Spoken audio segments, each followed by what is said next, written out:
In broad daylight, the footage shows a figure walking across a college campus parking lot. It's a sight that should have been innocuous, but it's anything but.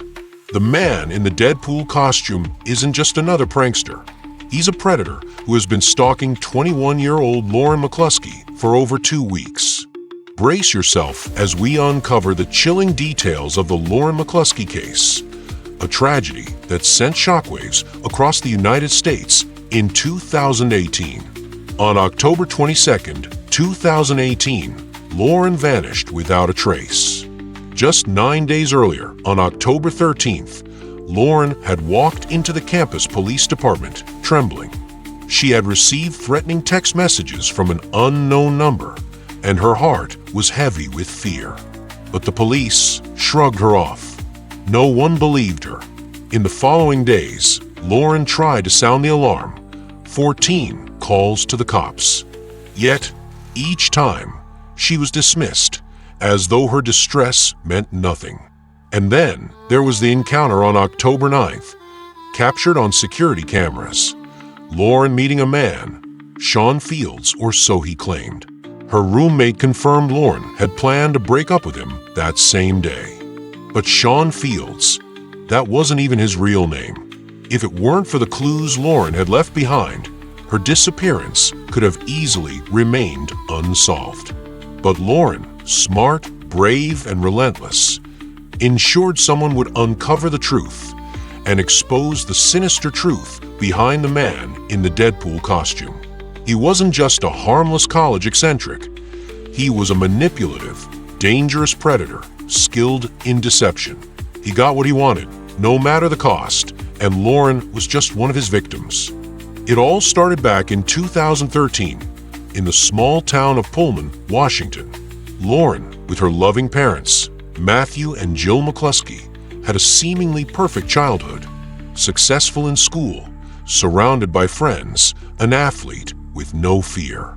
By the age of 10, she earned second place in the USA Junior Olympics. Her talents were undeniable. She was unstoppable. The University of Utah, recognizing her potential, awarded her a scholarship, and in 2015, Lauren left the small town for the vibrant city of Salt Lake City. Her parents, filled with anxiety, watched their only daughter embark on this new journey, hundreds of miles away. But Lauren, full of confidence and maturity, quickly made new friends, including her best friend Alex. Lauren was more than just a track star. She was smart, a comedian, a dancer, a force of nature. And it was in the fall of 2018 that her life was forever changed. September 1st, Lauren, now 21, went out with her best friend Alex to celebrate her birthday. Downtown Salt Lake City was alive, and the London Bell was a popular bar, only a short walk from their dorm. The bouncer at the door, a towering figure, greeted them with a smile. His name was Sean Fields. Over the next few hours, Sean casually approached them multiple times, his charm never faltering. By midnight, the girls decided to leave, but as Lauren walked towards a door, she felt a hand grip her shoulder. It was Sean. He'd been watching her all night. He asked for her number, and they made plans for a date. September 2nd, Lauren's first date with Sean. In her life, she had never had a serious relationship, but Sean seemed perfect. He was attentive, kind, and they had much in common. Both were students. Both were busy with their studies.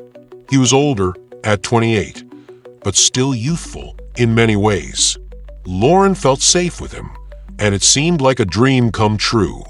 At the end of the date, Sean even asked her to be his girlfriend, buying her flowers and making Lauren feel special. But it didn't stay that way for long. Lauren's friends began to notice changes. The confident, independent woman they knew seemed different, distracted, afraid, questioning every decision. What started as affection soon turned into something darker. Sean was no longer the charming boyfriend.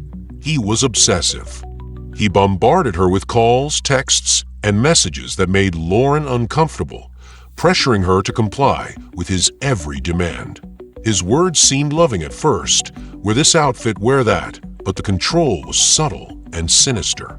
What seemed like small requests soon spiraled into full-blown manipulation. Lauren's life was no longer her own. Then, the man in the Deadpool costume was seen again. This time, Lauren knew she couldn't run from the danger anymore. And just days before she disappeared, she called the cops again, desperate, but they still didn't listen. Her disappearance would become the unraveling of a twisted web of lies and manipulation. Sean Fields wasn't who he appeared to be, and the truth would come out, along with the chilling revelation of the man in the Deadpool costume, the man who had been stalking Lauren all along, watching, waiting. And soon, his mask would fall. Why does she feel the pressure to pick up the phone when that number calls? Lauren, visibly distressed. Just weeks into the relationship, Sean consumes every moment of Lauren's life. He's not just her boyfriend. He's practically living in her dorm, weaving himself into her every interaction. He's making friends with students, gaining access to her building without needing a key card, and slowly taking control of her entire existence. Lauren becomes increasingly withdrawn, her energy drained. Her friends notice the change. She's not the vibrant, strong woman they once knew. She's now anxious, exhausted, and haunted by the relationship she can't seem to escape. Everything takes a darker turn on October 1st, 1 month after Lauren first met Sean. He insists he has a gift for her, one that's for her protection. The gift?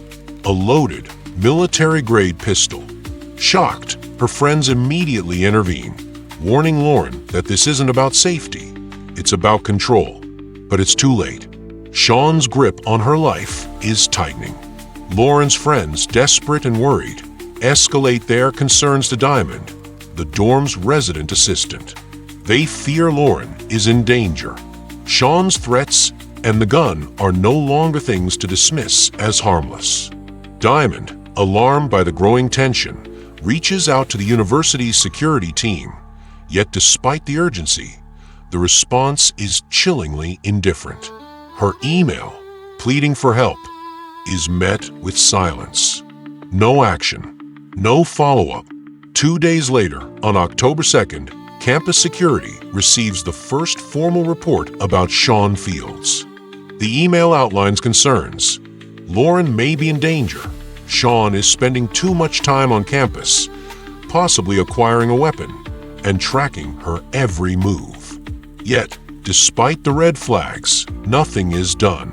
Days pass, and the silence grows louder. Then on October 9th, Lauren stumbles across something she never expected to find. Sean's ID card. The name on it isn't Sean Fields. It's Melvin Rowland. A cold shiver runs down her spine as she pieces together the horrifying truth. Melvin Rowland is no innocent college student. He's a convicted felon with a history of enticing minors, sexual abuse, and a string of parole violations. This man, the one who has been living under the false name of Sean Fields, is a dangerous predator. Furious and terrified, Lauren doesn't waste a moment. She begins searching online, uncovering Melvin's criminal record in chilling detail. This man, her supposed boyfriend, is a threat to her life. She makes a plan to confront him and break free from his suffocating grasp. The night of October 9th arrives. As the clock ticks toward midnight, Lauren braces herself for the confrontation she never thought she'd have to face. When Melvin enters her room, she finally faces him with the truth. His response is explosive. He denies everything, his criminal past, his manipulative tactics. But Lauren doesn't falter. She tells him their relationship is over, and she refuses to continue living in fear. Hours pass, filled with shouting and desperation, before Melvin finally leaves. But Lauren knows this isn't the end. It's only just beginning. The next day, October 10th, Lauren feels a flicker of relief. She believes she's free, but what happens next plunges her back into terror. The texts begin. Messages from unknown numbers flood her phone, each more threatening than the last. Her instinct tells her these are Melvin's friends, trying to intimidate her into submission. Her response is swift. Stop contacting her, or she'll go to the police. But the messages only escalate. One message in particular stands out. Melvin has died in a car accident. It says, urging her to attend his funeral. The manipulation is suffocating. Lauren is trapped in a web of lies and threats, unsure of what to believe or who to trust. By October 12th, Lauren's fear turns to panic. She calls campus police at 4:23 p.m., desperate for help. She's frightened, she's terrified, but the response is cold. No return call, no urgency. The police don't seem to take her seriously. Frustrated and scared, she goes to the campus police in person. But it's the same. She feels invisible, her fears dismissed, the threat looming larger than ever. And now, with no one to turn to, Lauren is left alone in the face of a predator's obsession. He's a convicted sex offender. He's been to prison. The revelation hit like a hammer, shattering any illusions of safety. The truth was undeniable, yet Lauren had to uncover it herself. She Googled his name, handed over her phone, and watched him confront the stark reality. Melvin Rowland was far from an innocent man, but the reaction she received was as cold as it was dismissive. It's probably just a scam, they said, brushing off her concerns as paranoia. The truth became impossible to ignore when she revealed a critical detail. The number sending her the relentless, harassing messages was the same one Rowland had used during their relationship. In that moment, the denial crumbled. The danger wasn't just a possibility. It was real, and it was getting closer. Yet, despite the obvious danger, the police didn't take immediate action.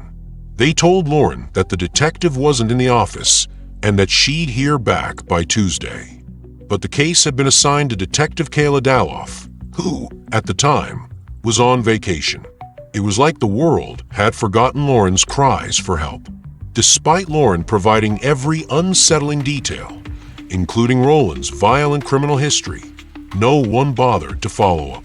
They didn't even check his parole status, which would have immediately flagged him as an active threat. The longer the case went unresolved, the more terrified Lauren became. Frustrated and desperate for action, Lauren reached out to the Salt Lake City Police Department. Surely, they would understand the urgency, but instead, they simply redirected her back to campus police, the same ones who had been stalling for days. Lauren couldn't sit back and wait any longer. Her safety was slipping through her fingers, and no one seemed to care. She called the police over 20 times in the days that followed. Each attempt met with silence, each unanswered phone call making the terror grow.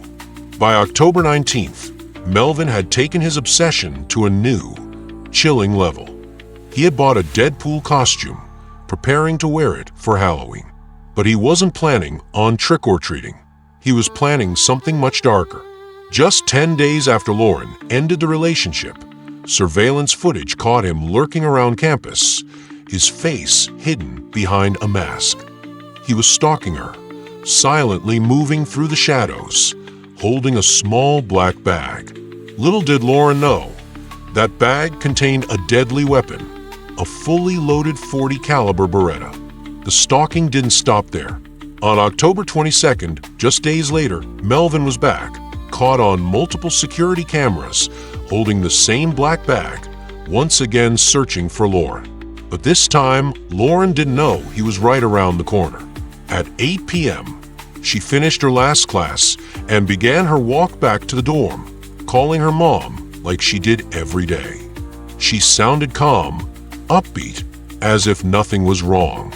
But then, As she walked alone, something changed.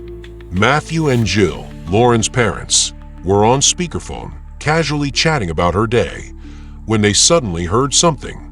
Strange noises, followed by the unmistakable sound of someone yelling. Then, silence. The phone clattered to the ground. Lauren's parents screamed her name, frantic, desperate for a response. But there was nothing. "We knew something was wrong," Jill recalls. "I grabbed the landline and dialed 911. We didn't know where she was. We were just praying they could find her." The police had finally been forced to take action, but it was too late. Lauren had vanished. They launched a desperate search, combing through the campus, but it seemed like she had just disappeared into thin air. Every minute that passed felt like a lifetime, and Lauren's parents were left helpless, their calls to the police unanswered. Then, just as hope seemed to be slipping away, a student made a call that could change everything. Walking across campus, they found something, a clue, a sign that might lead them to Lauren. Could this finally be the break they needed? Could they still save her before it's too late? The clock was ticking, and Lauren's fate hung in the balance. The scene was a nightmare unfolding before their eyes. Lauren's personal belongings were scattered haphazardly across the ground, but there was no sign of her. Police cars filled the area, sirens blaring, while K-9 units and officers meticulously set up a perimeter. Students on campus grew anxious, murmuring in confusion as they watched the chaos unfold around them. Whispers turned into frantic questions. Asterisk, what was happening? What were they looking for? Where was Lauren? Asterisk, as the police scrambled for answers. The phones rang non-stop, students terrified and unsure of what to do. Then came the shelter-in-place alert, followed by the chilling broadcast of Melvin Rowland's face. The campus was on lockdown. A manhunt was underway, and the clock was ticking, each passing minute adding to the growing dread. But Lauren was still missing. As the hours dragged on, the police reviewed security footage, hoping for any clue that could lead them to her. Suddenly, the breakthrough came. There on the grainy footage was Melvin Rowland, a man matching the description of their prime suspect, heading away from the campus, his movements cold and calculated. At 8:21 p.m., he was seen leaving the parking lot on foot. He made his way to a nearby light rail station, then vanished. The trail had gone cold, until later that night, when a terrified woman made an unexpected call to the police. She had recognized the man from the television broadcast. She described how Melvin, now using a different identity, had met her through an online dating app. She'd picked him up at the station, and they had spent the evening together. After a shower at her house, he had left, disappearing into the night. It wasn't until 1 a.m. that a police officer spotted Melvin in downtown Salt Lake City. "I have officers chasing your suspect on foot. He's on the move," came the frantic radio transmission. Melvin ran, weaving through the streets as the officers closed in. But he was quick, too quick. He slipped away into the darkness, ducking into a nearby church and barricading himself inside. The neighborhood was locked down in a heart-stopping silence. Everyone knew something was coming, but no one knew what. Suddenly, the deafening sound of gunfire shattered the night. Police stormed the church, guns drawn, ready for whatever came next. When they breached the large wooden doors, they found Melvin Rowland lifeless, a self-inflicted gunshot wound marking the end of his violent pursuit. While the hunt for Melvin unfolded, the search for Lauren continued. Police had found her belongings and had combed through her dorm, but she was nowhere to be found. Hours later, the vehicle Melvin had been driving, a small silver car, was discovered. Police approached the car with caution, but when they opened the door, the horrific reality struck: a body inside. Urgency surged through the officers as they called for medical assistance. But time had already run out. At 11 p.m. on the night of October 22nd, Lauren's parents received a call that no parent should ever have to hear. The university's track and field coach was on the other end, delivering the devastating news. "Is she okay?" Lauren's father asked desperately. The coach's response shattered everything. "I'm sorry. She's gone." The grief was instantaneous, overwhelming. It was like being hit with a baseball bat, Lauren's mother, Jill, recalled, her voice breaking. As the words sank in, Jill received a text message from Lauren's friend, Mrs. McCluskey. "We lost her. Lauren's been shot." Lauren's parents stepped outside, staring into the dark sky, hoping, no praying, that their daughter hadn't suffered. But the truth was undeniable. The life of a bright, compassionate young woman had been cruelly stolen. In the wake of her death, disbelief and devastation rippled through the campus. Friends, family, and the entire university community were left reeling, struggling to understand how this could happen. Days later, the school held a vigil, mourning the loss of a young woman who had meant so much to so many. Lauren had been a kind soul, genuine, thoughtful, and always caring. The void she left was immeasurable. But in the midst of their grief, Lauren's parents couldn't shake the haunting question. Why had the campus police failed to take her warning seriously? Time and time again, Lauren had begged for help, and yet the pleas had been ignored. How had they missed the signs? How had they let this happen? Amid the growing outrage, the university held a controversial press conference. The president stood before the media, offering a statement that would spark even more anger. There was nothing that the campus security could have done to prevent this tragedy, she said, offering no real explanation or accountability. "I was shocked when I heard that," Lauren's father, Matt, said through tears. How could she say that? How could they not have done more? The words hung in the air, a bitter reminder that no amount of words could undo the horror that had befallen their daughter.